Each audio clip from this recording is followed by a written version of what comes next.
La sangre no combina con el mármol, pero ahí está. Es Guadalajara, 2003. En una de esas calles arboladas de Providencia, Lomas, Chapalita, podría ser cualquiera de ellas. La casa de los Valtierra se ve impecable desde fuera. Portón eléctrico, fachada blanca, ventanales con cortinas caras, 2 camionetas último modelo en la cochera. El tipo de casa que hace que la gente diga, ahí sí viven bien. Pero esa mañana de lunes, algo rompe la postal. El chofer, que siempre llega a las 7 en punto, toca el timbre. No contestan. Marca al teléfono fijo. Suena, suena, nadie levanta. Espera un poco. Vuelve a llamar. Nada.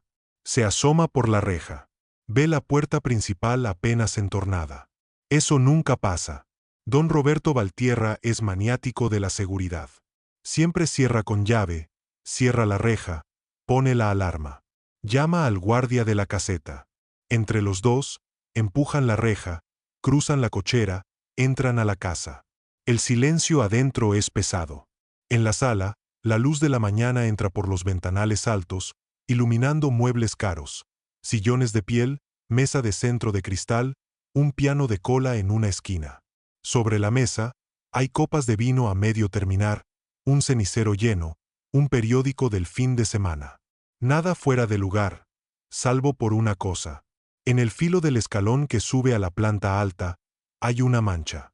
Roja, seca en las orillas, aún brillante en el centro. Más arriba, otra. Y otra, como si alguien hubiera subido o bajado dejando un rastro. El chofer sube un peldaño, luego otro. El guardia le dice que se espere. Él no escucha. Sub. En el pasillo del segundo piso, la escena se abre ante ellos como algo sacado de una película que nunca quisieron ver. Puertas abiertas, muebles volteados. Y, al fondo, en la recámara principal, restos de algo que no se puede llamar de otra forma que cuerpos cortados. No hay signos de disparos. No hay casquillos. Lo que hay son cortes, tajos, violencia cercana. Los Valtierra, la familia que vivía como reyes, han sido encontrados así, en su propia casa. Y mientras la policía llega, mientras las sirenas rasgan el aire de la colonia fina, una frase comienza a repetirse en voces bajas. Dicen que se lo buscaron, que fue por un dinero que se robaron ellos mismos. Escribe en los comentarios desde donde estás viendo este video. Guadalajara, Ciudad de México, Monterrey, Tijuana, Los Ángeles, Madrid, Buenos Aires. Quiero leerte. Y si te quedas hasta el final de estas historias, si valoras que las contemos con calma, con detalle y sin glorificar el horror, suscríbete al canal, activa la campanita y deja tu like. Eso nos ayuda muchísimo a seguir investigando y trayendo estos casos para ti. Ahora sí, apaga la luz, ponte cómodo y entra a la vida de los Valtierra, una familia que se acostumbró a vivir muy por encima de lo que decía el papel, hasta que un desfalco interno los dejó sin dinero, sin aliados y sin vida. A principios de los 2000, Guadalajara vivía una época dorada para algunos. La ciudad crecía hacia todos lados, fraccionamientos nuevos, plazas comerciales, torres de oficinas. El dinero se movía entre empresas tradicionales, zapateras, textiles y nuevas compañías de servicios, tecnología, construcción. En medio de eso, había una generación de empresarios que se presentaban como los nuevos hombres de bien, con trajes caros, camionetas blindadas discretamente, departamentos en la playa y comidas en los mejores restaurantes de López Mateos y La Minerva. Los Valtierra eran parte de ese grupo. Su casa, en un fraccionamiento arbolado al poniente, hablaba de años de dinero abundante. Fachada sobria, pero claramente costosa, cantera en la entrada, puertas de madera sólida, herrería fina. Cochera techada con portón automático, espacio para 3 autos. Jardín frontal con pasto bien cuidado, plantas ornamentales, un par de esculturas modernas. Dentro, la distribución era la de una casa pensada para impresionar. Planta baja, vestíbulo con doble altura, lámpara colgante de cristal, un gran espejo, un mueble de madera con flores frescas en jarrones. A un lado, la sala formal. Sillones de piel color marfil, mesa de centro de cristal, alfombra persa, un piano negro en una esquina, obras de arte en las paredes. Del otro lado, un family room más relajado, con sofás grandes, televisión de pantalla, grande para la época, equipo de sonido. El comedor, con mesa alargada de madera oscura para 12 comensales, sillas tapizadas en tela gris, bufetera con vajillas finas. La cocina, amplia, moderna, con isla central, cubiertas de granito, electrodomésticos de acero inoxidable. Un cuarto de servicio al fondo, junto a la lavandería. En la planta alta, recámara principal con vestidor, baño con jacuzzi, terraza pequeña.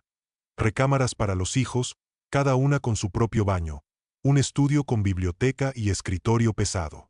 Ahí vivían, hasta ese lunes, 4 personas. El padre se llamaba Roberto Valtierra. Tenía 54 años en 2003. Nacido en una familia de clase media tapatía, hijo de un contador y una ama de casa, creció en colonias como Jardines del Bosque, jugando en parques, yendo a escuelas privadas. Físicamente, era de estatura media, 1,75, complexión robusta, abdomen abultado por años de comer bien y hacer poco ejercicio, pero aún con algo de fuerza en los hombros. Piel blanca, ligeramente bronceada por fines de semana en la casa del lago o en la playa de Vallarta. Cabello castaño oscuro, ya con canas en sienes y coronilla, peinado hacia atrás con cierta vanidad. Sus cejas eran gruesas y bien definidas, sus ojos, café claro, tenían un brillo que mezclaba encanto con cálculo. Sonreía con dientes perfectamente alineados gracias a ortodoncia de adulto. Roberto era de esos hombres que saben moverse en banquetes, juntas de consejo y sobremesas. Empezó como ejecutivo en un banco, luego pasó al mundo de la construcción y el desarrollo inmobiliario.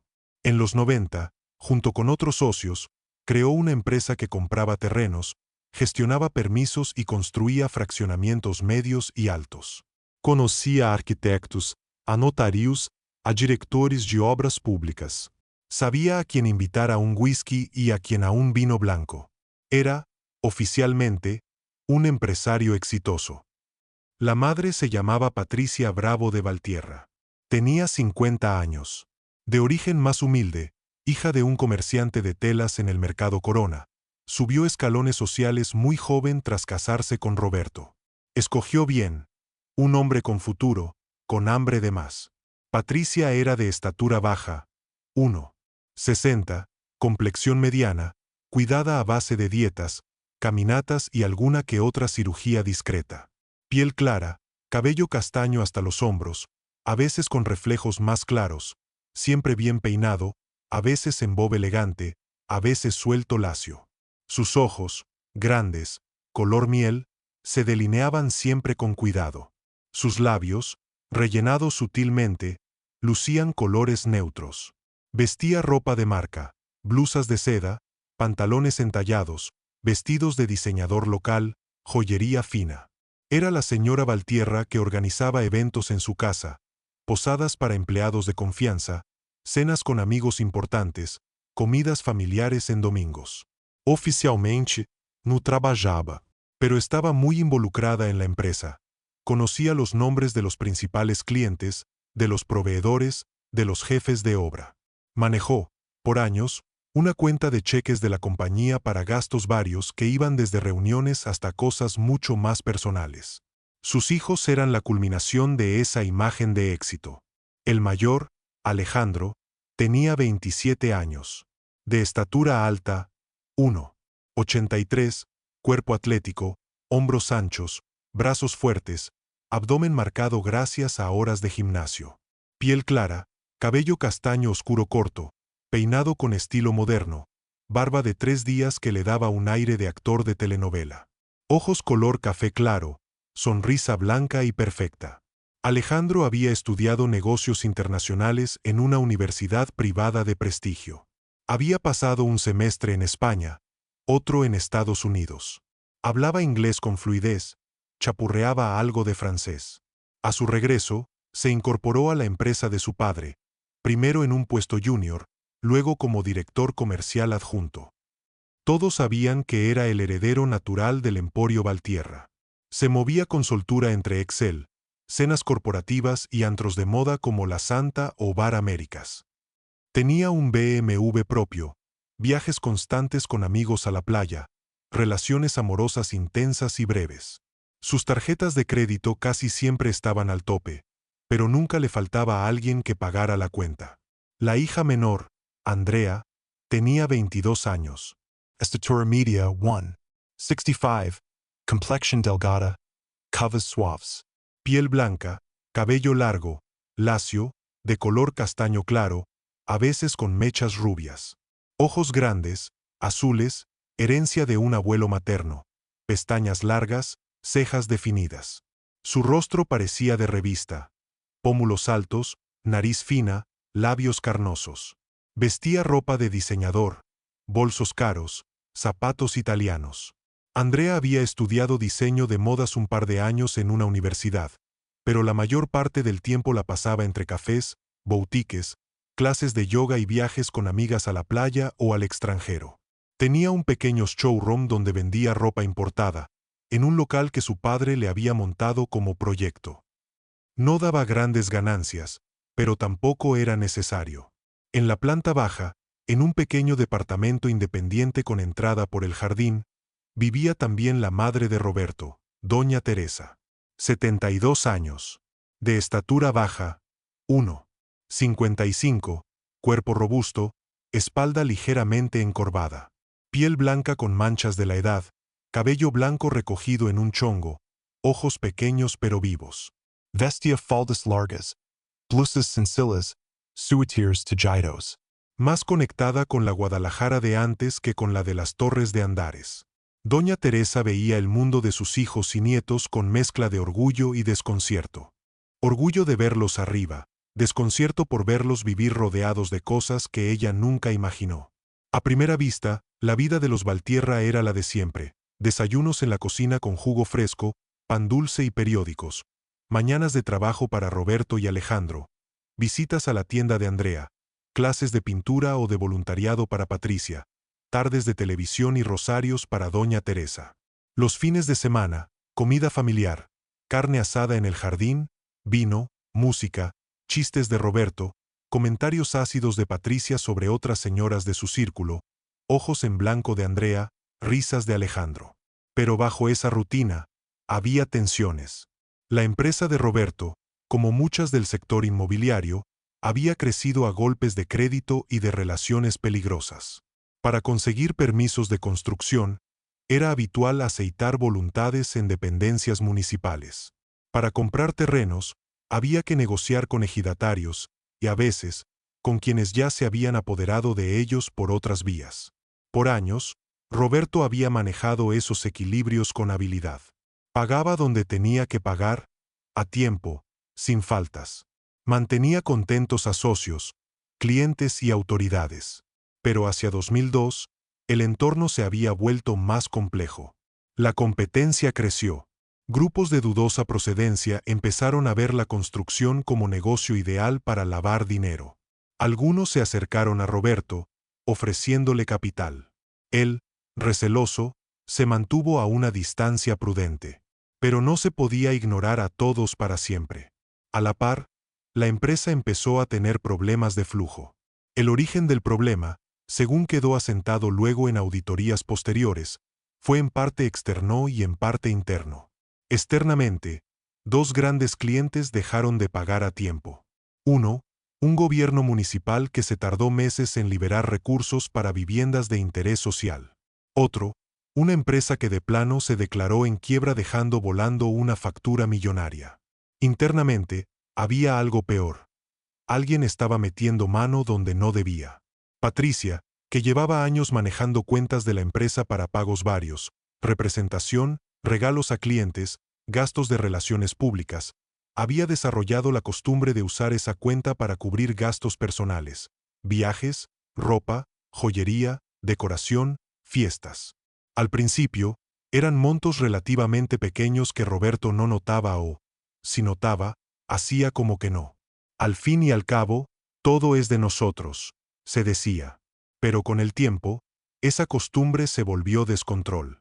Andrea, viendo esa disponibilidad aparente de recursos, se subió al carro. Empezó a cargar a esa cuenta gastos que iban desde estéticas caras hasta muebles para sus showroom. Alejandro hizo su parte. Noches de antro, consumos, regalos para parejas, todo bajo claves contables disfrazadas como atención a clientes. Los empleados del área contable, jóvenes, asustados y deseosos de conservar su empleo, aceptaban las instrucciones de Patricia. «Ponlo ahí, hombre», decía ella. «¿Qué tanto es tantito?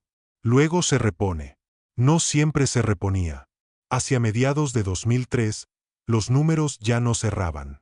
Roberto, que siempre había confiado en que las cosas se acomodaban, empezó a ver algo distinto en los balances, huecos. Montos que no se explicaban solo con los atrasos de los clientes. ¿Por qué hay tanto en gastos de representación?, preguntó un día en una junta. Esto se disparó. El contador jefe, nervioso, balbuceó algo sobre mayor esfuerzo comercial. ¿Qué esfuerzo? ¿Con quién?, insistió Roberto. Patricia intervino. Han sido las cenas con los del ayuntamiento, las idas a visitar a los clientes, los viajes de Alejandro, dijo. Ya sabes. Pero siempre hemos tenido esos gastos, replicó Roberto. ¿Por qué ahora se duplicaron? Silencio. Andrea miró su café. Alejandro miró al techo.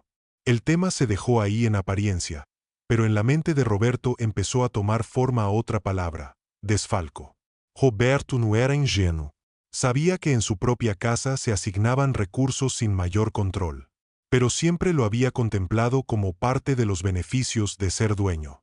Lo que no había calculado era que, sin darse cuenta, había permitido que la empresa fuera tratada como una caja sin fondo por el resto de su familia. Pidió una auditoría interna, no una muy formal, pero sí una revisión más a detalle hecha por un contador de confianza ajeno al círculo inmediato.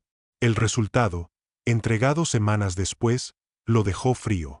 Había al menos 1,5 millones de pesos, de esos años, que no podían atribuirse a actividades de la empresa. Gastos en joyerías, boutiques, agencias de viajes, tiendas departamentales. Muchos cargados a la cuenta que manejaba Patricia. Otros, a tarjetas corporativas de Alejandro. Algunos, a proveedores fantasma que, al rascar un poco, resultaban ser prestanombres de Andrea. El término técnico era claro: desfalco interno. El término emocional era otra cosa: traición. La noche que Roberto encaró a su familia, la casa era otra. Estaban los 4 en la sala familiar, no en la formal.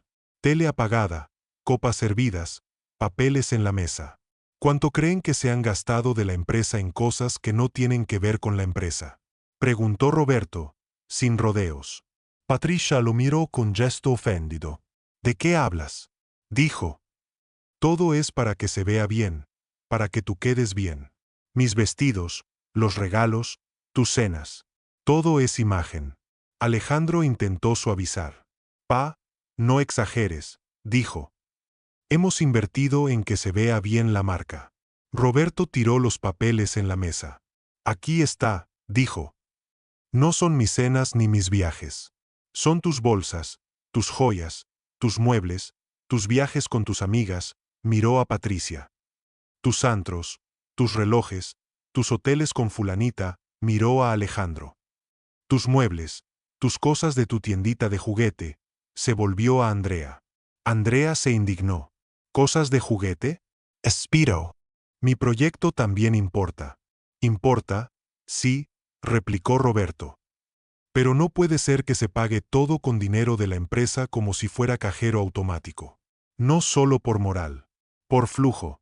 Estamos en riesgo de no poder pagar a proveedores. De quedar mal con bancos. Y ahí sí, nadie nos va a perdonar porque Patty quería otra joya o Ale quería otra botella en el antro. El tono fue subiendo. Patricia sacó la carta del esfuerzo. ¿Te acuerdas cuando no teníamos nada?, dijo. Cuando yo me quedaba con los niños mientras tú te ibas a quién sabe dónde. Ahora que, gracias a mí también, porque yo también hice cosas, por fin podemos darnos lujos, ¿y sales con que somos ladrones? No dije ladrones, respondió Roberto. Dije que están desfalcando la empresa. Y que si esto llega a manos equivocadas, No va a ser solo pleito familiar. Va a ser penal. Alejandro, con el ego herido, soltó. Pues qué fácil decirlo tú, que siempre has movido cosas por debajo. No vengas ahora a darte golpes de pecho. Lo que nosotros hacemos no es peor que lo que tú hiciste para llegar aquí. Silencio denso. Roberto lo miró con una mezcla de furia y vergüenza. Yo hice lo que tuve que hacer para que ustedes tuvieran algo, dijo. Pero a diferencia de ustedes, nunca confundí mi bolsillo con el de la empresa. Siempre cuidé el flujo. Siempre pagué a los que tenía que pagar. Por eso nunca nos han tocado. Ustedes están jugando a ricos con dinero que no ven de dónde sale. Andrea, con lágrimas en los ojos, apuntó a Patricia. Mamá siempre dijo que podíamos, susurró. Que era lo mínimo que merecíamos. La bomba había explotado. Y ya nadie podía fingir que no. Después de esa noche, el ambiente en la casa quedó enrarecido. Roberto, herido, ordenó ajustar varios accesos, canceló tarjetas, pidió que la cuenta de gastos varios fuera supervisada directamente por él, prohibió compras grandes sin su autorización. Patricia lo vivió como una humillación. Me tratas como si fuera una empleada, le dijo. Te trato como alguien que no supo poner límites, respondió él. Andrea se sintió castigada por algo que, en su percepción, era normal en su clase social. Sus amigas también cargaban cosas a empresas de sus padres. Alejandro, entre coraje y miedo, resentía que su padre lo hubiera expuesto frente a todos.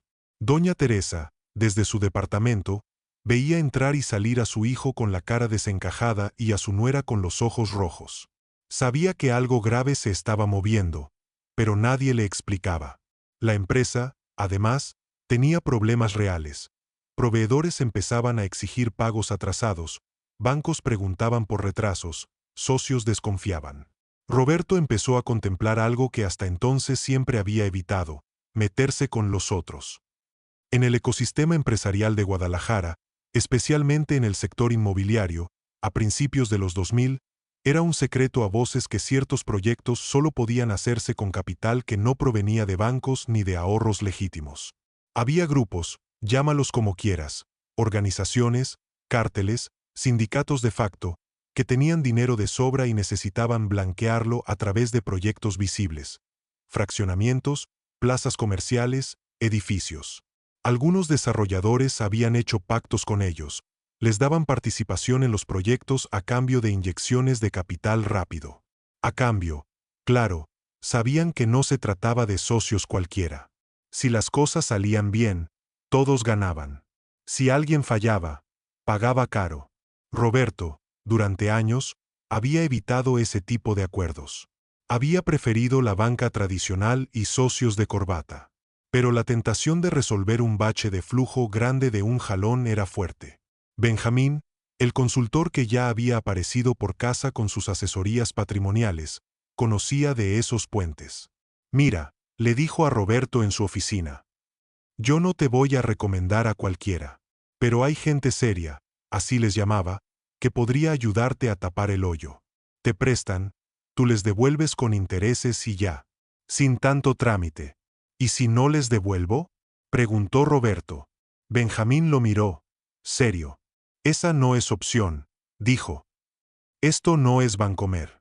Roberto sabía perfectamente a qué se refería. Aún así, decidió aceptar. Se reunió con dos hombres en un restaurante discreto. No diremos nombres, pero la fiscalía, luego, vincularía a uno de ellos con un grupo criminal con base en el occidente del país. Hablaron poco. Él explicó lo que necesitaba: X millones para cubrir atrasos, terminar obras, no caer en mora con bancos. Ellos dijeron que podían prestárselo, con ciertas condiciones: un porcentaje de participación en 2 proyectos, pagos mensuales fijos, ciertas garantías. No firmaron contratos en papel. Todo fue de palabra. Pero esa palabra, en esos círculos, pesa más que cualquier notario. Y ojo, ingeniero, dijo uno de los hombres. Nosotros no nos metemos en tus cosas. Solo queremos que nos pagues como quedamos. Si no, ya sabes. Roberto asintió. Creía saber. Lo que no calculó fue que el mayor peligro no sería ese trato, sino el que tenía dentro de su propia casa. Con el dinero de esos nuevos socios, Roberto logró tapar el hoyo inmediato. Pagó a proveedores, calmó a bancos, frenó rumores de insolvencia. Hacia afuera, todo parecía volver a la normalidad. Hacia adentro, no. Patricia, resentida por la auditoría y por las restricciones de acceso al dinero, empezó a apartarse de Roberto. Dormían juntos, pero hablaban poco. Andrea se refugiaba en sus amigas. Alejandro, por su parte, se encontraba en una posición incómoda. Seguía trabajando en la empresa, pero ya no confiaban plena ni su padre en él, ni él en su padre. En ese vacío, alguien más se acercó. Un hombre llamado Iván Cortés, conocido como el licenciado Iván, aunque su título también era más de apodo que de universidad, empezó a frecuentar a Alejandro. Era un intermediario entre grupos criminales y empresarios jóvenes. Se presentaba como consejero de negocios alternos. «Tu papá ya quedó con mis amigos», le dijo a Alejandro en una ocasión, una noche, en un bar. «Pero la neta, tú y yo sabemos que él ya está grande. No piensa en el futuro como tú. Si te acercas con nosotros, si haces las cosas directo, puedes construir algo tuyo, sin estar bajo su sombra». Alejandro, halagado y enfadado con su padre, empezó a escuchar más. «Y otra cosa», añadió Iván. «Nos enteramos de que el desfalco en la empresa fue interno. Eso no le gusta a nadie. ¿Cómo que se echan ellos mismos su lana? ¿Qué garantía tenemos nosotros de que lo que aportamos no se va también en bolsas y botellas?» Era cierto, la noticia del desfalco interno no se había quedado solo en familia. Algunos empleados, algunos proveedores, hablaron. La voz corrió. Y la idea de que los Valtierra no solo jugaban chueco hacia afuera, sino que hacia adentro no tenían orden, minó su reputación en todos los niveles. «Si quieres que te tomen en serio», concluyó Iván, «tienes que hacer dos cosas: arreglar eso y demostrar que tú no eres igual». Arreglar eso, en la lógica de Iván y compañía, no significaba solo auditorías. Significaba mandar mensaje. Mensaje a los suyos, que el desfalco interno no se permitiría. Mensaje a los otros, que Alejandro era capaz de tomar decisiones duras. En otros contextos, mandar mensaje se hace sacando a un director, despidiendo a alguien con escándalo, renunciando. En este mundo, a veces se hace de manera mucho más literal. Los Valtierra, por años, habían manejado la violencia a distancia. Sabían de balaceras en terrenos, de amenazas en obras, pero no lo habían tenido en la sala de su casa. Eso estaba por cambiar. Alejandro, atrapado entre el miedo a los nuevos socios, la rabia hacia sus padres por haber creado esa situación y el deseo de mostrarse como alguien serio, empezó a fantasear con la idea de que, si alguien pagaba por el desfalco, todo se acomodaría. Al principio, esos pensamientos se dirigían hacia empleados del área contable, jóvenes que habían permitido los cargos de Patricia y Andrea. Pero pronto, la mirada se giró hacia ellas. Al fin y al cabo, la auditoría interna no dejaba dudas. La mayor parte del desfase venía de gastos suyos. Patricia, sin embargo, seguía sin reconocer del todo su responsabilidad. Decía cosas como: «¿De veras crees que por lo que yo gasto estamos así? Tu padre ha hecho cosas mucho peores. No más que ahora le conviene señalarme a mí».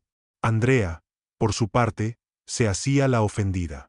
«Siempre es más fácil culpar a la niña», decía. «Todas mis amigas hacen lo mismo». Para Alejandro, esas frases eran gasolina. Empezó a creer que, si la empresa no tenía hoy esa deuda brutal con los socios serios, era en buena parte culpa de esos gastos. Y que si esos socios esperaban un gesto de reparación, quizá ese gesto tenía que ir más allá de números. La noche del crimen fue una mezcla de varios hilos que se juntaron. Era un domingo de octubre. La familia había ido a comer a un restaurante en Chapalita. Risas, vino, fotos con el celular. Parecía, otra vez, una postal de éxito. De regreso a casa, ya de noche, cada uno se fue a su espacio. Roberto se encerró en su estudio, con papeles. Patricia se cambió a ropa cómoda y se fue a ver un programa de concursos en el Family Room. Andrea se subió a su recámara a chatear. Doña Teresa se metió a su departamento a rezar su rosario. Alejandro había dicho que tenía una vuelta con amigos, pero volvió antes de lo normal. Traía algo que no había tenido antes: determinación asesinada por miedo. En su coche, camino a la casa, había escuchado la voz de Iván reiterar: si no arreglas esto, no vas a poder mirar a la cara a nadie. Ni a los de afuera, ni a los de tu casa. Cuando entró, la casa estaba en semipenumbra. Solo algunas luces encendidas. Subió a su cuarto, dejó la chamarra en la silla, se miró en el espejo. No veremos un psicópata aquí. Veremos a un tipo agotado, con ojeras que ni su juventud lograba ocultar, con un gesto de alguien que se está empujando a hacer algo que en otra vida habría llamado impensable. Bajo. Tomó de la cocina un cuchillo grande, de esos de chef. Lo miró un segundo. Lo envolvió con una servilleta, como para negar un poco lo que hacía. Camino hacia el family room. Hasta aquí, de nuevo, no hace falta recrear cada segundo. En el family room, Patricia estaba en un sillón, con los pies sobre una otomana, viendo la tele. Estaba distraída, quizá mandando mensajes, quizá revisando una revista. Alejandro entró. ¿Ya regresaste?, preguntó ella, sin levantar mucho la vista. Sí, respondió él. Hubo un diálogo mínimo que luego él recordaría fragmentado. Algo sobre el dinero, sobre la auditoría, sobre el futuro de la empresa. No entiendes lo que hiciste, dijo él en algún momento. No dramatices, contestó ella. Todo se puede arreglar. Él, con el cuchillo oculto aún, la miró. No todo, dijo. El primer golpe, según el peritaje, fue sorpresivo. No tuvo chance real de defenderse. Fue directo. Fue brutal. El ruido hizo que Roberto saliera del estudio. Vio la escena. Su hijo sobre su esposa, cuchillo en mano, sangre. Gritó. Alejandro, ya en otra realidad, se lanzó hacia él. Hubo forcejeo. Roberto era más grande, pero Alejandro más joven y con adrenalina. Se cayó un cuadro, se rompió una lámpara, la alfombra se manchó.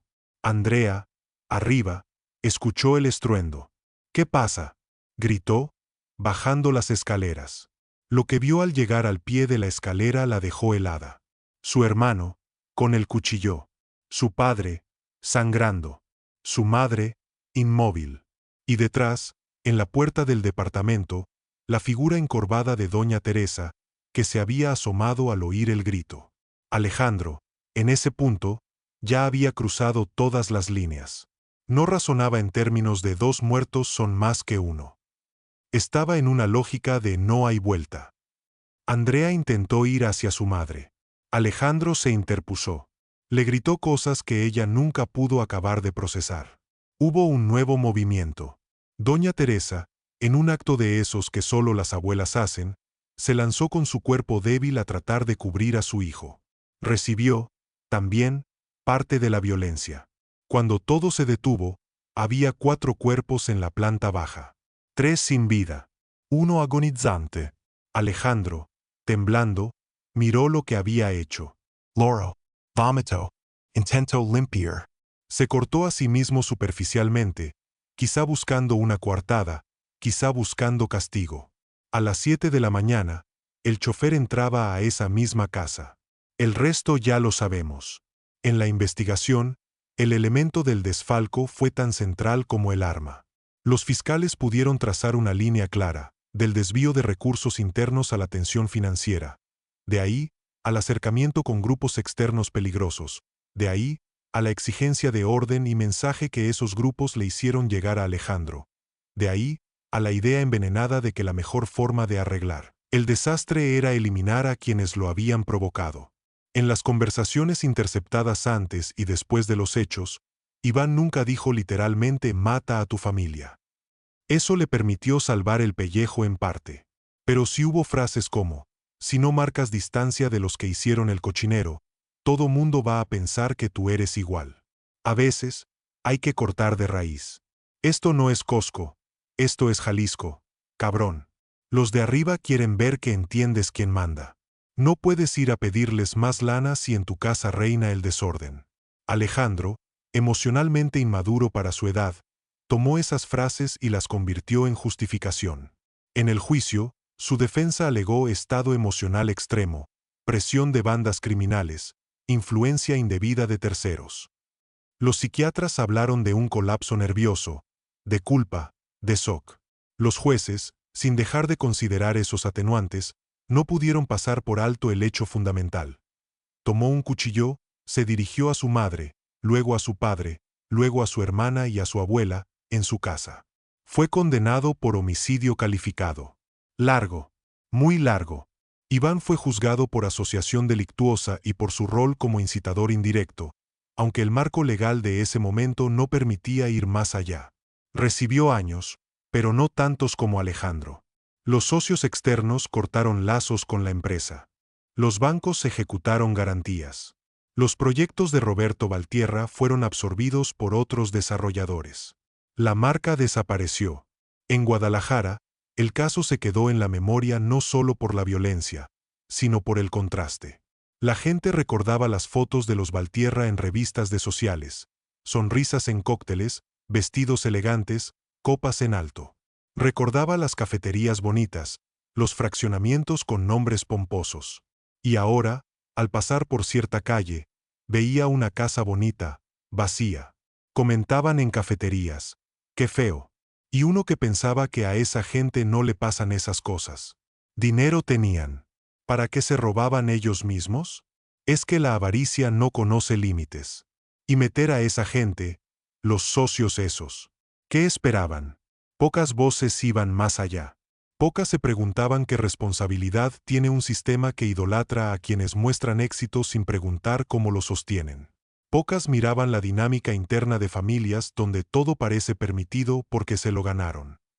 Doña Teresa, en la narrativa, quedó como la abuela que no merecía eso. Andrea, como la niña rica que pagó por errores de otros. Patricia, como la señora que se gastaba lo que no era suyo. Roberto, como el empresario que jugó con fuego. Alejandro, como el hijo que se volvió loco. Álvaro y los socios externos, como sombras que siguieron su camino en otros negocios. Guadalajara, 2003, los Valtierra vivían como reyes. Se sentaban en las primeras filas de los eventos, eran invitados a inaugurar cosas, sus hijos eran los guapos del antro, su apellido abría puertas en oficinas y restaurantes. Pero debajo del mármol y de las fotos, había grietas, dinero que salía sin control, cuentas que no cuadraban, socios que no eran de fiar, lealtades compradas con vino caro. Cuando el desfalco interno salió a la luz, lo que se rompió no fue solo un balance contable. Fue el pacto básico de una familia, confiar en que los tuyos no van a serruchar la rama donde todos están sentados. El intento desesperado de arreglar ese desastre para quedar bien con quienes menos perdonan, los socios criminales, terminó con la forma más brutal de ajuste de cuentas, no en un despacho, no en un juzgado, sino en la sala de la casa. Si llegaste hasta aquí, escribe en los comentarios.